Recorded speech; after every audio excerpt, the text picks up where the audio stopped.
Brez muk do osebnega zdravnika, z dezinfekcijo do neoporečne pitne vode, gospodinjska učilnica za mlade šefe, zavetje za prosto živeče živali, šmarnogorski gorsko-tekaški prireditvi. Lepo pozdravljeni. Tokratno informativno oddajo začenjamo z nekoliko slabšo novico, saj se je v tem tednu število okužb s koronavirusom COVID-19 precej povišalo, ne samo na državni, ampak tudi na občinski ravni, kjer smo imeli še do torka relativno nizek prirast pozitivnih testov. In pa še z novico, da gredo zaradi pozitivnega izvida ene od učenk v karanteno vsi 3 9. razredi osnovne šole Preska.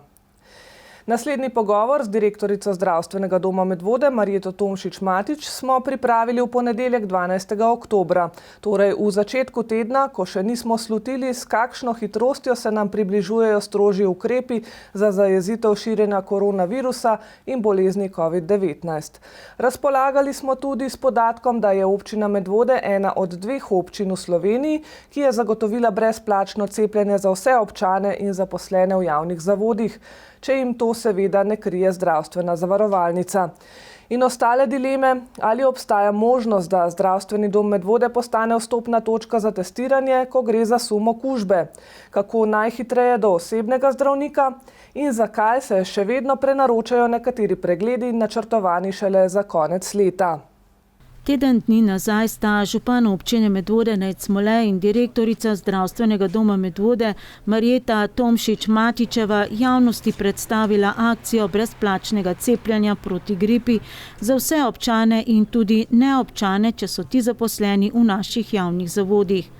Objavljena je bila tudi številka, na katero se je potrebno seveda prijaviti in pridobiti termin cepljenja. To naj bi se začelo v začetku novembra. Odziv občanov je zaenkrat odličen. Takole se boste vi cepili proti gripi? Seveda, že vrsto let se cepim, ker vem, da je gripa, sama sem imela 2-krat, zelo huda, zelo utrajajoča bolezen. In v tem, odkar se cepam, več ne obolevam. Tako da priporočam cepivo, priporočam cepljenje. Cepivo je varno, učinkovito. Nobenih stranskih učinkov nismo imeli, tudi odkar cepimo otroke, da bi kdo karkoli omenil, da je bilo kaj narobe, kakšna vročina, kakšna huda bolečina, karkoli. Tega nismo imeli, odkar cepim za gripo. Tako da cepivo za gripo je varno, treba ga izkoristiti in ostati zdrav. In kakšna je najboljša in najhitrejša pot, da se pride do osebnega zdravnika? V primeru, da ne kažemo znakov, ki bi dali slutiti na okužbo s koronavirusom, se je za obisk najlažje dogovoriti preko e-pošte ali pa po telefonu. Tomšič-Matičeva pa zagotavlja, da se pacienti lahko oglasijo v Zdravstvenem domu Medvode tudi osebno pri informatorju, ki vsakega pričaka na vhodu in poda informacijo o svojem stanju. To novico prenese do izbranega zdravnika in izbrani zdravnik izda recept oziroma naročilnice, ki so potrebni. V naslednjem tednu pa bomo vzpostavili prvo administrativno ambulanto in se bodo ljudje lahko naročali tudi na to številko in preko te številke lažje dobili potrebne zdravila, napotnice, naročilnice, ves material, ki je potreben. In kako priti do osebnega zdravnika v primeru, če hkrati kažemo prehladne znake, zaradi katerih obstaja sum okužbe s koronavirusom? V tem primeru treba poklicati osebnega zdravnika in se pogovoriti, kako naprej. Odvisno, kakšne so težave, kakšni so simptomi, poti so različne, ampak vedno treba vzpostaviti kontakt z osebnim zdravnikom, lahko preko telefona, preko maila ali pa osebno. Zaenkrat, če ne obstaja možnost, da bi Zdravstveni dom Medvode postala vstopna točka za testiranje, ko gre za sum okužbe, niti možnost, da bi tubri se zbirali in jih poslali v Ljubljano na testiranje. Vstopna točka določi Ministrstvo za zdravje in mi smo Medvoščani ne bi hodili v Ljubljano na odvzeme brisov. Zaenkrat ne. Odprli pa bomo ambulanto za COVID bolnike, tako da naši bolniki ne bodo hodili v Ljubljano. Gre za bolnike, ki so prizadeti, ki imajo COVID okužbo, ki so huje bolni. Te paciente bomo gledali v Zdravstvenem domu Medvode. Imamo že zdaj sobo za izolacijo, vzpostavili bomo še eno dodatno sobo za izolacijo, tako da bomo mi svoje paciente, naše občane gledali v našem zdravstvenem domu in občani ne bodo hodili v Črnuče, kjer ne bi jih gledali zdravniki.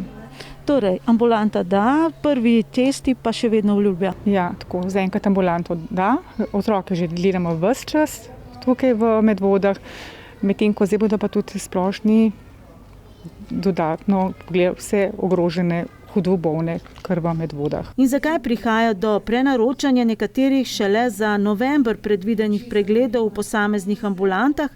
Razlog je še vedno deficit pregledov v času razglašene epidemije. Pregledi pač niso bili narejeni, ker je bila epidemija. In še zdaj kličemo te paciente, ki bi mogli biti že pregledani v času pred nekaj meseci, ti pacienti hodijo zdaj na preglede. Še vedno nismo na zeleni veji, da bi gledali sproti. Zato je premik v okulistični ambulanti, medtem ko druge ambulante teh premikov nimajo. Po zagotovilih Tomšič Matičeve delo nemoteno poteka tudi v ginekološki ambulanti, čeprav namesto 5-krat tedensko deluje le 3-krat, največ 4-krat na teden, preglede pa opravljajo 3 različni ginekologi.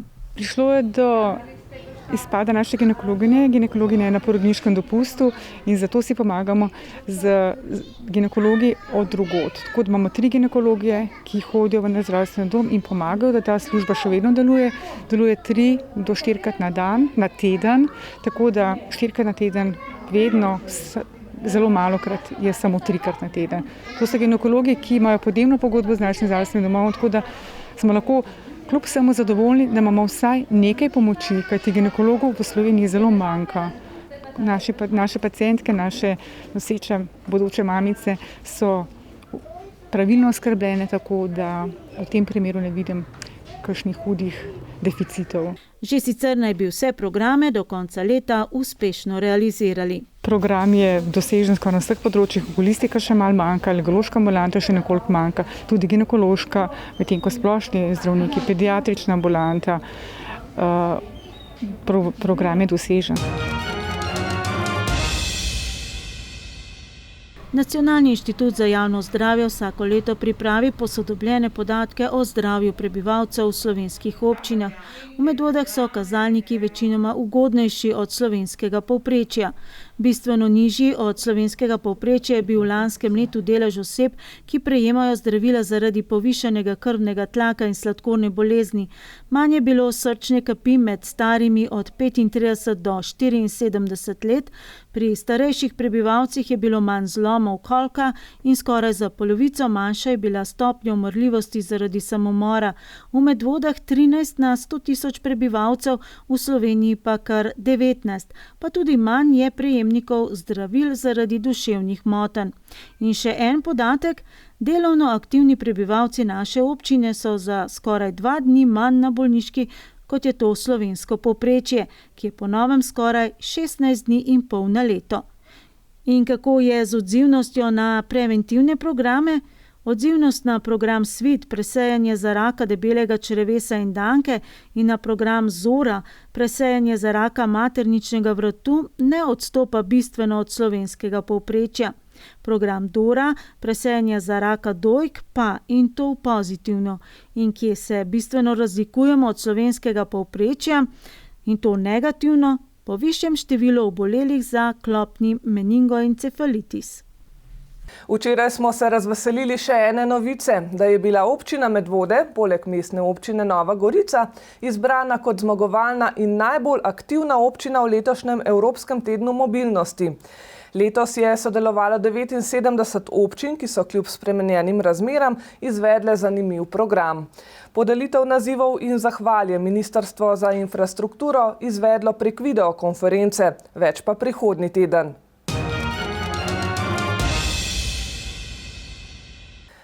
Nič nenavadnega ni, če poročamo o neskladnih vzorcih pitne vode iz vaških vodovodnih sistemov. Nenavadno pa je, ker moramo poročati o prisotnosti koliformnih bakterij tudi v pitni vodi osrednjega javnega vodovodnega sistema Medvode, ki s pitno vodo oskrbuje skoraj 14 tisoč občanov. Koliformne bakterije, ki so jih odkrili že v samem vodnjaku Svetje, sicer ne predstavljajo večjega tveganja za zdravje ljudi. Nadnje pa so šli z 2 ukrepoma, z izločitvijo vodnjaka Svetje iz sistema oziroma z občasno dezinfekcijo, kadar je poraba pitne vode tako velika, da izločitev ni mogoča. Kadar je takole deževje, v vaških vodovodih običajno veliko težav. Kaj pa v tem osrednjem vodovodnem sistemu Medvode?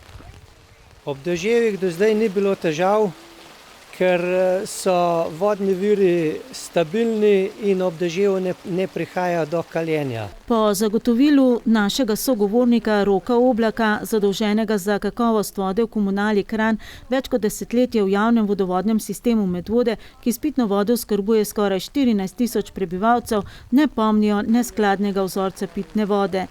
Niti na mikrobioloških analizah, še manj pa pri fizikalno-kemijskih. Zato nas je toliko bolj presenetila novica konec septembra, da so pri enem od vzorcev zaznali prisotnost koliformnih bakterij. Pričeli smo z iskanjem vzroka, tako da smo dodatno vzorčili pitno vodo iz primarnega cevovoda, iz vodohranov in iz vseh vodnih virov. Ugotovilo se je, da so že v samem vodnem viru tukaj na Svetju prisotne koliformne bakterije. Koliformne bakterije nam predstavljajo skupino bakterij, ki so prisotne v organski snovi. Prisotne so v zemlji, kot tudi v razkrajajočem se listju. Vzroka, zakaj so v vodnjaku Svetje prisotne koliformne bakterije, še niso našli, iščejo pa ga skupaj s kmetijskim inšpektoratom. Vodnjak Svetje so sicer izključili iz sistema in ga vključujejo le ob večji porabi. Takrat pa opravijo dezinfekcijo v naslednjih naseljih: Medvode, Vrje, Spodnje in Zgornje Pirniče, Vikrče, Brezovec in del naselja Zavrh. Ob trenutnih razmerah nam se večja poraba vode pojavi ob sobotah in nedeljah, zato se takrat v sistem vključuje vodnjak Svetje, ki je kloriran. Vodnjak Svetje nam predstavlja približno 1/3 celotne količine pitne vode, tako da uporabniki morda sploh ne bodo zaznali sprememb. Viri pitne vode za vodovodni sistem Medvode so vrtine in vodnjaki, ki se napajajo iz peščeno-prodnatih in razpoklinskih vodonosnikov, torej iz vodnjaka Svetje in iz 2 vrtin v Preski ter vrtine v Zavrhu. Rezervni vir pa predstavlja še vodnjak Senica. Voda se sicer v tem vodovodnem sistemu ne pripravlja, torej gre v distribucijo taka, kot jo v viru zajamejo oziroma črpajo, z izjemo tokrat, ko občasno za dezinfekcijsko sredstvo porabijo klor. Zato ima lahko voda rahel vonj po kloru. Na zdravje pa to pač ne vpliva? Na zdravje ne vpliva zaradi tega, ker je veliko vodovodnih sistemov, kjer se kloriranje uporablja kot redni vsakodnevni postopek obdelave pitne vode. V lanskem letu je bilo v vodovodnem sistemu Medvode odvzetih 70 vzorcev pitne vode za mikrobiološko preskušanje in 6 vzorcev za fizikalno-kemijske analize. Vsi vzorci pa so bili skladni. Izbor lokacije je odvisen od razvejanosti sistema, dejansko pa imajo prednosti javni objekti, se pravi največ vzorcev se odvzame v vrtcu, šolah in v gostinskih obratih. Komunala Kranj na področju naše občine upravlja še s 5 javnimi vodovodnimi sistemi pa v Polhograjcih. V vodovodnem sistemu Studenčice, ki se napaja iz vrtine, se voda ne obdeluje ne kemijsko, ne mehansko, v ostalih pa. Voda v vodovodnem sistemu Topol Katarina se stalno dezinficira z natrijem hipokloritom, občasno se na tak način dezinficira tudi vodovodni sistem Osovnik, vodovodna sistema Ojstrica Belo in Žlebe pa se stalno dezinficirata s presvetljevanjem z UV svetlobo. Največ ukrepov pa so morali vzpostaviti v primeru vodovodnega sistema Golo Brdo Polona, ki ga ima kranjska komunala le v pogodbenem vzdrževanju. Da so peščeni filtri, svečasti filtri in nazadnje tudi dezinfekcijo z UV napravo in samim kloriranjem, vendar ob deževju vse te naprave ne pripomorejo k izboljšanju pitne vode. Zaradi tega je kljub vsej pripravi voda na pipah uporabnikov po deževju motna. Rešitev v takem primeru nov vodni vir? Rešitev je nov vodni vir oziroma izločanje vode iz vodooskrbe. V tem primeru pa mora biti dovolj velika zaloga. pitne vode, se pravi dovolj velik vodohran. Večina Medvoščanov oziroma več kot 14 tisoč uporabnikov se s pitno vodo torej oskrbuje iz 5 javnih vodovodnih sistemov, kar skupaj s hišnimi priključki pomeni približno skoraj 180 km vodovodnih cevi. Od tega je skoraj 10 km še vedno salonitnih. Azbestne cevi ne predstavljajo težav za zdravje uporabnikov. Azbestne cevi so problematične pri popravilih, kadar nastane okvara. Se pravi, so azbestu izpostavljeni delavci, ki to okvaro popravljajo, in ne uporabniki, ki pijejo vodo. Ena izmed ugotovitev tudi ob vseh obnovah vodovodov v naši občini je, da je voda, ki priteče iz pipe, toplejša, kot je bila. To postaja splošni problem, saj pri obnovah cevovodov le-te potekajo v cestnem telesu, ki pa niso tako dobri izolatorji, kot je zemljina. Poleg tega je temperatura vode na samih vodnih virih v Medvodah nekoliko višja kot na ostalih. To pa posledično pomeni, da so temperature v omrežju tudi višje. Sredi letošnjega leta so občinski svetniki sicer daleč od soglasno po 3 letih potrdili višje cene oskrbe s pitno vodo v javnih vodovodnih sistemih v naši občini. Kaj torej plačujejo uporabniki pitne vode iz javnega vodovoda? Del zneska na položnici predstavlja vodarina, gre za stroške povezane z zajemom vode in njeno distribucijo, kamor sodijo tudi prej omenjene analize vode. Drugi del pa predstavlja omrežnina, na katero pa uporabniki ne moremo bistveno vplivati. Od njene višine pa je delno odvisno, kako in koliko se bo vodovodni sistem obnavljal. Strošek vodarine se je povečal za 4,6%, strošek omrežnine pa za več kot 32%. Preprosto zato, ker se hkrati z izgradnjo kanalizacije v projektu Čisto zate sočasno obnavljajo tudi vodovodi in je posredno smiselno zamenjati tudi hišne priključke.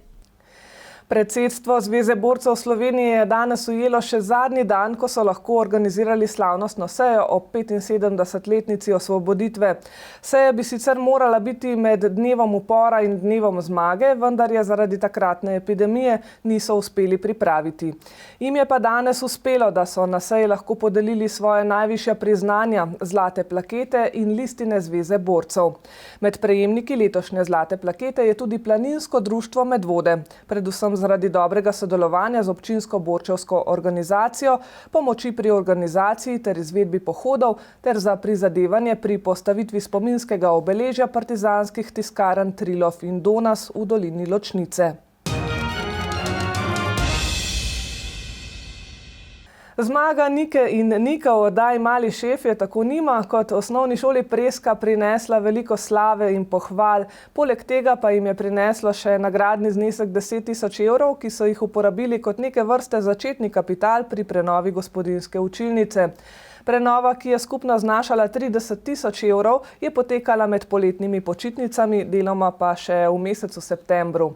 Ta petek pa sta Nika in Nik najprej pripravila pogostitev in nato skupaj z županom občine Medvode Nejcem Smoletom uradno odprla prenovljeno gospodinjsko učilnico. Preteklo leto sta Nika in Nik zelo razveselila celotno osnovno šolo Preska, ko sta zmago na oddaji Mali šef šoli prinesla tako slavo, kot tudi 10 000 evrski nagradni znesek. Vodstvo šole se je odločilo, da bo ta znesek uporabilo za prenovo ene od učilnic. In glede na to, da sta Nika in Nik dobila tudi del znanja in veščin, ki so bile pomembne za njuno zmago v gospodinjski učilnici, se je zdelo prav, da se prenovi prav ta učilnica. Ja, pravzaprav je čist popolnoma nova učilnica z novimi aparati, novimi stroji, novimi pripomočki, tudi oprema je nova, tudi vsa električna napeljava je nova, tudi odvajanje zraka, prezračevanje je novo.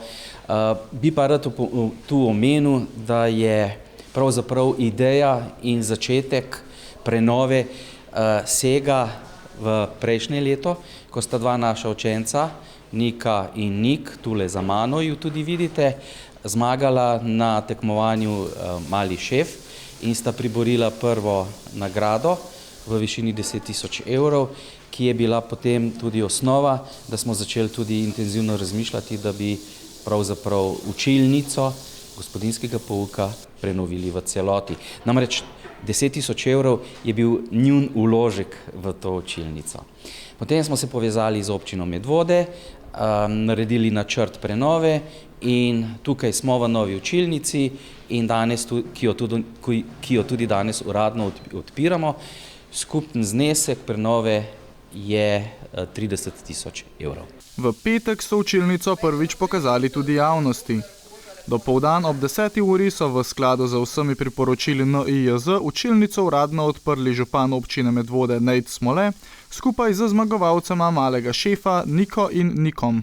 Po uradnem odprtju pa sta Nika in Nik tudi preizkusila samo učilnico in pripravila dobrote, s katerimi sta se tudi izkazala na malem šefu. Danes pa pripravljava jed, ki smo jo naredili v prvi oddaji malega šefa.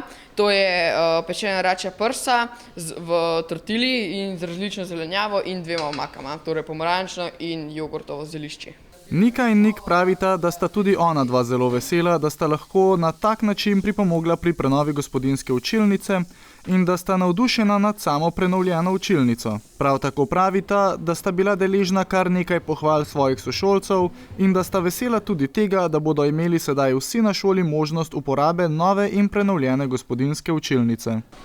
Jaz mislim, da so zelo ponosni in smo res, je ful fajn ta učilnica in bojo tudi kasnejše generacije bojo vesele, da smo lahko prenovili zdaj. Zmagovalca malega šefa te učilnice ne bosta mogla več dolgo uporabljati, saj za naslednjim letom že odhajata na srednje šole. A gospodinjska učilnica bo še naprej lahko dobro služila mlajšim generacijam in mogoče se bodo prav v tej učilnici čez nekaj let za zmagovalce podobnih nagradnih oddaj izučili novi učenci. Nikolaj in Nika Zorič pa nista samo odlična kuharja in učenca, ampak tudi ljubitelja živali. Z Društvom za varovanje okolja in pomoč živalim v stiski Rex in Mila sodelujeta že nekaj časa in z njuno pomočjo smo v našem studiu sestavili hiško, ki bo čez zimo postala zavetje eni od prosto živečih muc. Za izdelavo hišice ne potrebujemo dragega materiala, izvedba pa je precej enostavna. Poskrbeti je treba le za nekaj osnovnih pravil pri materialih, ki bodo mucam olajšali bivanje v neprijaznem zimskem obdobju. Z ohladitvami prihajajo še težji časi za prosto živeče živali, ki jim že tako ali tako ni lahko, predvsem tistim, ki niso divje, ampak domače živali, pa jim okoliščine niso bile naklonjene. Krivi smo ljudje, ki si neodgovorno želimo mladičkov zgolj zato, da bomo imeli eno leglo, seveda eno v narekovajih, ali pa zato, ker smatramo, da je normalno, da muce lovijo in se prehranjujejo z mišmi in svoje kratko življenje pogosto končajo pod kolesi avtomobilov, saj gre pač za naravno selekcijo. Na srečo tako razmišlja čedalje manj ljudi, naša občina pa je ena tistih, ki z dobro prakso, sofinanciranjem sterilizacij in kastracij ter z društvom Rex in Mila, ki zgledno skrbi za dobrobit živali, spreminja pogled na skrb za živali in se trudi, da jim omogoči primerno življenje. Ker veliko muc biva zunaj, jim lahko postavimo hišice, kjer jim bo toplo in bodo na suhem tudi v mrzlem in vlažnem jesensko-zimskem obdobju. Torej, kdor se bo pač lotil tega lepega opravila, je prav lahko, ni nič težkega. Potrebuje plate, se pravi deske stirodura, ki ga razrežemo z olfa nožem. Potrebujemo še lepilo, da se to zlepimo in pa še potem slamo. Če dobimo slamo, sicer pa kupimo seno, ki ga damo noter, ga nasteljamo zelo na gosto, tako da si mačka sama potem naredi noter gnezdo. Gre noter v gnezdo, zdaj hiška mora biti pravilno obtežena, iz obeh strani nekako učvrščena z morda s kakšno opeko. Na njej je dobro, če je kakšna deska, zato da je težka in da se nič ne premika. To treba biti pozoren, da se ne premika. In pa če je na takem področju, kjer dežuje, ali mislim, kjer lahko noter nese padavine, potem je treba še zakriti z eno tkanino vhod. Za zapiranje vhoda je najbolj primerna žakljevina ali kakšna druga debelejša tkanina. Hišico obrnemo tudi v smer, da bo vhod manj izpostavljen vetru in vdoru hladnega zraka v bivališče. Nikakor se noter ne daje dek, ker deke vežejo nase vlago pozimi in so mokre. totalno mokre, tako da dekt po zimi ne dajemo živalim, ne, za ogrevanje. Postavimo jo na miren prostor, kjer ni veliko ljudi, ki bi motili počitek, lahko jo prekrijemo še s smrekovimi vejami, da jo še dodatno zavarujemo in skrijemo okolje. Dimenzija ni pomembna. Mislim, da je bolj pomemben to, da je čim bolj debel stirodur, a ne, da je več izolacije, da je prava nastelja noter, a ne, in pa da je težišče v redu.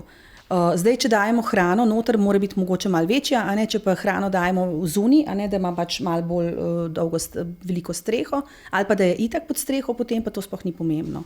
Pomembno je torej predvsem, da je v hiški toplo in da si žival v njej poišče zavetje pred zunanjimi dejavniki.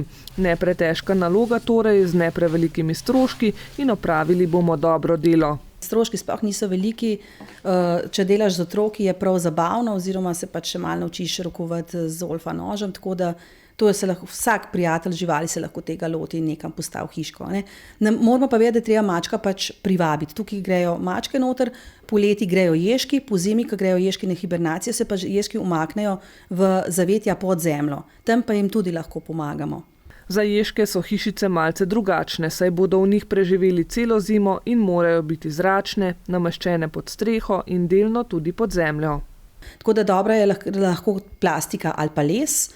Zbijemo kot eno škatlo, ki ima vhod, a ne. Nasteljamo lahko sami slamo, suho listje ali pa bo ježek, če bo dovolj zgodaj sam na nosu, a ne. To vso hiško prekrijemo z listjem, da je spet toplo in potem s polivinilom čez. Še enkrat s polivinilom, da ne se gnije, torej da ne gre vlaga noter. Načrti bojo na Facebook strani Rex in Mila oziroma so že. Tako da načrti za obe hiški so tam se tudi lahko pogleda.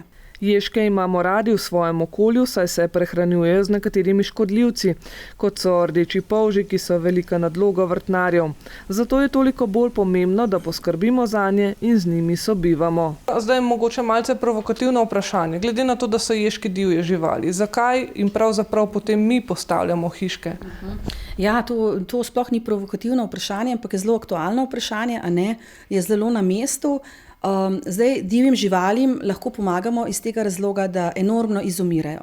Na globalni ravni je več kot 60% divjih živali umrlo zadnjih 30 let. Eni izmed teh so tudi ježki, ki pravijo, da so še z časa zatona dinozavrov, ampak zdaj jim pa res trda prede iz dveh razlogov. Eno je to, da imajo zelo pomanjkanje prostora zaradi naše urbanizacije. Vsi tlakujemo dvorišča, veliko je asfalta, ogromno je gradnje, se pravi, ni več pravega prostora zanje. Drugo pa je, da imajo velike probleme zaradi hibernacije. To pomeni, ko grejo oni na zimsko spanje, takrat se jim upočasni utrip, dihanje in ker se zaradi podnebnih sprememb, torej ni več mrzlih zim, težka zima, bolj je mrzlo, boljše za ježka. Bolj je mila zima, se zbuja, veliko slabše je za ježka. Več se zbuja, več energije porabi in po zimi ne more do hrane. Se pravi, tukaj so lahko samo dobri ljudje tisti, ki jim pomagajo.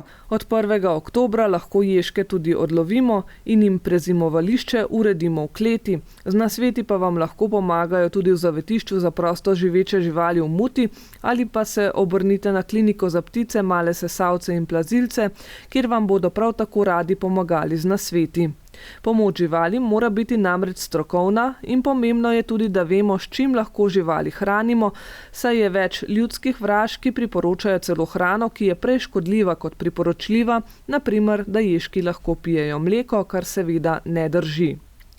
Starejši ježki potrebujejo pomoč, kadar s posegi vdremo v njihovo življenjsko okolje, mlajši pa se pogosto znajdejo v stiski, ker ne najdejo primernega prezimovališča. Pri mladih ježkih je pa tako, če si ne najde prebivališča, pa če je lačen, če si ni nabral dovolj teže, to pomeni od 600 gramov dalje, če manjka 600 gramov, skoraj nima možnosti, da preživi zimo in zato, glede na to, da izumirajo, glede na to, da smo ljubitelji živali in nam pač te pogini niso nekako blizu, jim pač pomagamo. S hrano in pa s tem, da jim lahko naredimo prebivališče. Ja. Rex in Mila je sicer društvo, ki v občini Medvode deluje že več let in skrbi za vse pomoči potrebne živali. prostovoljci društva Rex in Mila. Ne. Zdaj 6. leto skrbimo za živali, ki nekako nimajo svojega pravega doma ali pa recimo so prepuščene bolj cesti kot ne, s tistim načelom sej mleko pa miške bojo nekako preživele muce, kar ne drži. Ne. Za mačke in sploh pa tudi za pse, ampak predvsem pa za mačke, teh je več in te so bolj zapuščene, veliko število jih je pač treba poskrbeti ustrezno s hrano, z zavetjem, s tretiranjem proti bolham, glistam in vsem tem zajedavcem, tako da za mačke pač mi poskrbimo in trenutno jih imamo res. Število je naraslo čist preveč na 200. Okrog 200 je hrano vsak večer, to pomeni za nas 4 do 5 ur dela vsak večer. Razlog v velikem številu živali brez doma pa ni zgolj v nevestnih občanih, ki svoje živali odvržejo oziroma, kot se tolažijo, oddajo. Pravijo ljudje, ja, se jih bomo oddali. Ja, oddaš jih, ampak potem nikoli več ne veš, kje je. A je še na varnem, a je že na cesti, a ne, na koncu pa pač mi, kot eni prostovoljci, eni entuzijasti, a ne, pol skrbimo ure in ure za te živali. Praksa je taka, da mačke vozijo tudi od drugod. To je dejstvo, ker mi imamo zdaj pač lokacije, ki so stalne, to je večletne, točno poznamo, katere mačke so tam. Ne? In ves čas se pojavljajo nove. No? Kar je po eni strani dobro, da ljudje zdaj pač pripeljajo, vejo, kam jih ne pobijajo, to, kar je čist nehumano, kar pač počnejo nekateri z mačjimi mladiči, da jih zavežejo v vrečo, da jih vržejo na tirnice, vržejo v vodo, v škatlo še zaprejo. Tako da tega mislim, upam, da je tega manj, no? Mislim, da je tega manj, ampak mačke se ves čas pač pojavljajo nove. Plus tega res je, vsi bi mogli sterilizirati, potem bi se pa to uredili. Naša občina bi bila lahko primer dobre prakse v tej smeri. No? Mesečno imajo samo z nakupom hrane preko 2000 evrov stroškov, skrbijo pa tudi za zaščito proti zajedavcem in financirajo veterinarske posege za bolne in poškodovane živali. Obenem pa odgovarjajo na klice strani zaskrbljenih občanov, ki jim sporočajo, kje so pomoči potrebne živali ali zgolj potrebujejo nasvet in pogovor glede oskrbe. Zato jim lahko pomagamo bodisi tako, da jim namenimo del svoje dohodnine, še hitreje pa z SMS sporočilom Rex Mila 5 na številko 1919.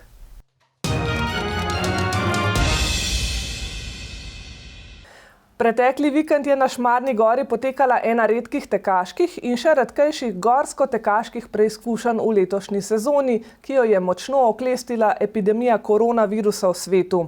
A organizatorji gorskega teka z najdaljšo tradicijo v Sloveniji, od letos pa tudi najgorskega teka na svetu, se niso dali in izpeljali prireditev ob upoštevanju vseh potrebnih omejitev.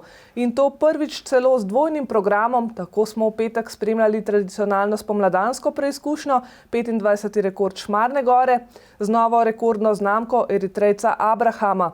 V soboto pa še 41. tek na Šmarno goro, kjer sta slavila Francoz Sylvain Cachard in Slovenka Mojca Koligar. Na štartu sobotnega 41. teka na Šmarno goro, ki je po 28 letih ponovno štel tudi za državno prvenstvo v gorskih tekih v vseh kategorijah, se je v moški konkurenci poleg vseh domačih zbralo tudi nekaj močnih tekačev mednarodnega razreda, ki so krojili razplet pri vrhu. Na koncu je slavil mladi 21-letni Francoz Sylvain Cachard, drugi je bil novi lastnik rekorda Šmarne gore Nemec Filimon Abraham, tretji pa svetovni podprvak Italijan Cesare Maestri. On the last uphill, it's not a really steep uphill, so even if my legs were very tired, I try to push as hard as I can. And yeah, to take a win here, it's a really great satisfaction for me. I didn't think I can do it, so thanks to everybody for cheering and thanks to Slovenian organizer here. It's really, really good and tough races. Med moškimi je naslov državnega prvaka pričakovano in suvereno osvojil domačin Timotej Bečan, ki je bil absolutno peti. Še en domačin, Matic Plaznik, je bil 10. Zadovoljen, nimam kaj reči. 2 tekmi takole v 14 urah, 2 zelo naporni tekmi. Včerajšnja je pustila posledice, ampak vsem, tako da tukaj nimamo kaj se zgovarjati. Jaz sem dal vse od sebe, na obeh, včeraj še verjetno malo več. Danes pa nekako sem videl, zadnji ni bilo nobenega, spredi bila pa tudi malo prevelika razlika, da bi res pritisnil. tako da pač dal sem vse od sebe, ampak tako bistveno manj utrujen kot pa včeraj. No. Tudi med atletinjami ni bilo presenečenja na vrhu. Zmage in naslova državne prvakinje se je veselila Mojca Koligar, pred mladima Nušo Mali in Katjo Podobnik. Ja, danes je bilo kar hitro pa razborljivo, bom rekla, tako razgibana proga, tako da res niti za trenutek ni bilo dolg čas. V bistvu letos so je bolj tako čudna sezona in imaš težko v bistvu cilje. Jaz v bistvu nisem bila prav domača na tem terenu, na Šmarno goro grem dih na tekmo, kaj je, tako da nisem tako sprijaznjena s tem hribom, tako da sem zadovoljna s časom včeraj in danes. Že v petek popoldan pa je v idealnih vremenskih razmerah na 25. rekordu Šmarne gore tekel po najkrajši poti od vznožja do vrha najbolj obiskane ljubljanske izletniške točke eritrejski tekač, ki tekmuje za Nemčijo, Filimon Abraham, za 9 sekund izboljšal dosedanji rekord 1,8 km dolge proge s 360 metri višinske razlike. Kot prvi doslej je celotno razdaljo zmogel v manj kot 11 minutah, nova najboljša znamka pa sedaj znaša 10 minut in 59 sekund. Ja, ich bin sehr überrascht, dass ich vom gestern das Rekord gemacht habe. Ich denke, wir haben einfach gestartet und wir haben einfach Vollgas vom Anfang bis Ziel gerannt, immer gekämpft mit ich und der zweite war und Zefri und eine von Slowenien Kneta. Ja, ich bin einfach dran geblieben, dann am Schluss konnte ich ihn schlagen. Ja, es war super Rennen und da habe ich Streckenrekord gemacht. Und ich freue mich, ich bin sehr stolz, dass ich die Strecke gemacht habe. Und dass ich der einzigste jetzt, der schneller laufen kann, von unten bis Gipfel. Za ostankom le 3 sekund je bil drugi sobotni zmagovalec Francoz Kašart, za nov slovenski in osebni rekord pa je z izidom 11 minut 12 sekund in skupno tretjim mestom poskrbel Timotej Bečan. Včerajšnja tekma je bila pa najtežja v mojem življenju do zdaj. Mislim, da še 20 minut sploh nisem vse prišel. Res sem dal vse od sebe, no. Ampak tako, kot sem že večkrat rekel, bi si učitelj, če ne bi, res stisnil sem vse, tako da tudi v zadnjih metrih v bistvu prehitel Italijana in ja, pač sem vesel, no, zadovoljen. Med tekačicami rekord Mateje Kosovel ni bil ogrožen. Navkljub poškodbi je prepričljivo zmagala Mojca Koligar, ki je v cilj prišla v 14 minutah in 35 sekundah. Na 5. in 6. mestu pa najdemo predstavnici domačega tekaškega kluba Šmarnogorska naveza, Loti Rotar in Tino Kozjek. Omenimo še, da sta Mojca Koligar in Silvan Kašart postala tudi prva zmagovalca šmarnogorske kombinacije, kategorije, ki je bila letos uvedena kot novost v programu in predstavlja seštevek časov obeh preizkušenj. Sicer pa sta bila tek in rekord Šmarne gore eni izmed redkih gorskih tekem te sezone v svetu. Kljub številnim omejitvam pri izvedbi zaradi epidemije koronavirusa pa je slovenskim organizatorjem, tekaškemu klubu Šmarnogorska naveza, ob obilici izkazanega poguma in odločnosti uspelo izpeljati lep dvodnevni športni dogodek. Predvsem pa eni izmed tistih, ki smo imeli pogum in energijo, da smo to naredili. Ker vse to zahteva, moram reči, mi smo v sredo pred tekmo, popoldan smo imeli še, bom rekel temu, krizni sestanek, ne o tem, kako narediti, ampak predvsem o tem, ali sploh iti v izvedbo ali ne, ali preklicati vse skupaj, ker vemo, da so se v četrtek sprejemali neki novi ukrepi, ki so začeli veljati v petek, oziroma sredo sprejemali, v petek, v četrtek stopili v veljavo. Dejansko nismo vedeli, kaj, kako, ampak mi smo bili že prej pripravljeni na to, da bomo pač upoštevali vse, kar so tudi potem zahtevali. Tako da nam ni to nič kaj dosti spremenilo oziroma vplivalo na samo izvedbo. Medtem ko pri gorskih tekačih, ki je seveda naša sekcija in jo izjemno podpiramo, gre za najbolj dejavno sekcijo znotraj Atletske zveze Slovenije, je zadeva še toliko bolj težavna, ker je več ljudi na kupu in tako naprej. Tako da sem zelo vesel, da je ekipa s Tomotom Šarfom, Novakom in pa Dušanom Papežom seveda danes in včeraj izpeljala ta čudovit tek ki gosti 177 tekmovalcev, 7 tujcev. Včeraj je padel rekord Šmarne gore in seveda tudi danes se veselim, ker jaz mislim, da z upoštevanjem vseh navodil ne smo ujeli verjetno zadnji vikend, ki je to možno še izpeljati. Hvaležni, da so v letošnjih nenavadnih razmerah sploh lahko tekmovali, pa so bili predvsem tekači in tekačice. Ja, definitivno, res vse pohvale organizatorju. Mislim, že tako je težko tekmo organizirati, vse skupaj izbrati, zdaj v teh pogojih je še to toliko težje. No. Jaz upam, da se pač vse vrne na stare tire, ker ne vem, se mi zdi, da tole ne pelje nikamor. No. In ja, pač, da zaživimo tako, kot smo včasih, no. Ker mislim, da nam ni nič manjkalo. Ja, svaka čast organizatorjem, ki se upajo v teh pogojih in po takih zahtevah, ki jih imajo, izpeljati tekme. V bistvu tako tekmo pa še toliko bolj ceniš. It's really a great job for local organizer to invite some foreign athletes to come and compete here. So really big thanks to Matisz Plaznik and Tomo Scharf for the invitation.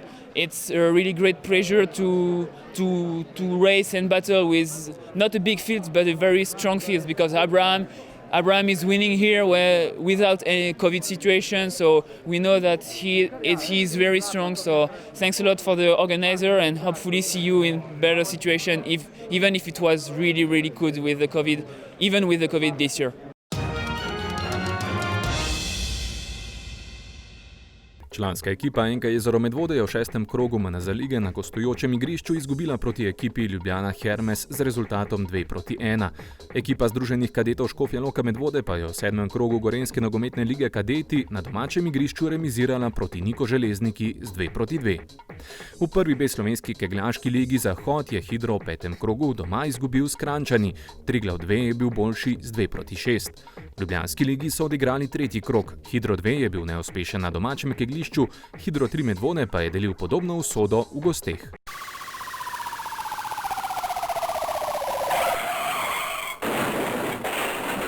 Prometna nesreča je bila v preteklem tednu ena, v Medvodah je povzročitelj pobegnil, a so ga naknadno izsledili in ga tudi primerno kaznovali.